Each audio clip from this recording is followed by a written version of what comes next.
ले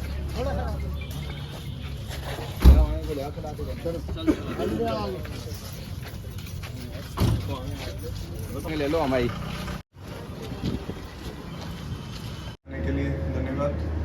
तो दिनांक 2 सितंबर को हमें नरवर थाने में ये जानकारी मिली कि एक व्यक्ति का शव गोलखान दरगाह के पास में सतनवाड़ा रोड पर मौजूद है।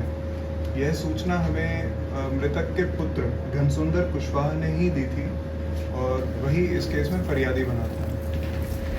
बाद में जब नरवर थाना पुलिस ने इस बात की जांच की तो उसके पुत्र और अन्य रिश्तेदारों ने 4 लोगों के नाम लिए जिन पर उन्हें शक था, जो कि जिसमें उसका चाचा और अन्य रिश्तेदार शामिल थे, इस बात पर कि उनका कोई पुराना विवाद चल रहा था।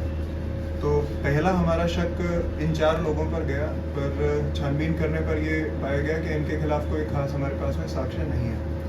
फिर जब हम लोगों ने टेक्निकल एविडेंसेस कलेक्ट करने चालू करे, सीसीटीवी कैमरा देखे और बाकी जो साइंटिफिक इन्वेस्टिगेशन किए, तो उसमें मृतक के पुत्र की भूमिका और उसका एक साला, इन 2 लोगों की भूमिका संदेह में आई और इस पर हम लोगों ने बहुत गहराई से छानबीन करी। तो बाद में जब हमें वो फैक्ट्स मिले तो हमने इन्हें कथन के लिए दोबारा बुलाया। फिर जब वो कॉन्ट्रडिक्शन दिखाए तो इन्होंने घटना को स्वीकार किया कि इन दोनों ने ही इस घटना को अंजाम दिया था। इसके पीछे मोटिव ये था कि जो मृतक इमरतलाल का पुत्र है घनसुंदर की माता की कुछ प्रॉपर्टी चक्रामपुर में है और वो इस प्रॉपर्टी को रखना चाहता था, पर इसके पिता नहीं चाहते थे कि उसकी माता अपनी ये प्रॉपर्टी लें।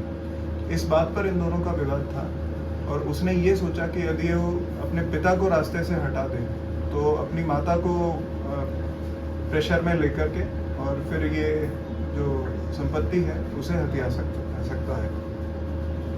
इसी पर उसने अपने साले के साथ में उसे भी कुछ लालच दे करके और ये साजिश बनाई। इसमें ये लोग गोलखान दरगाह पे गए।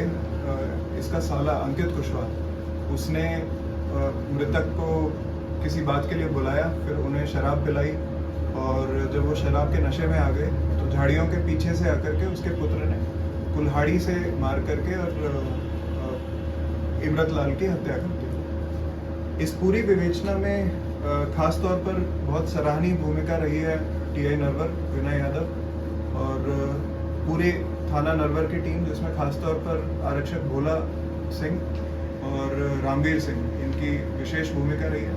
पर मैं पूरे थाने को उनके टीम वर्क के लिए बहुत बहुत बधाई देना चाहूँगा। धन्यवाद।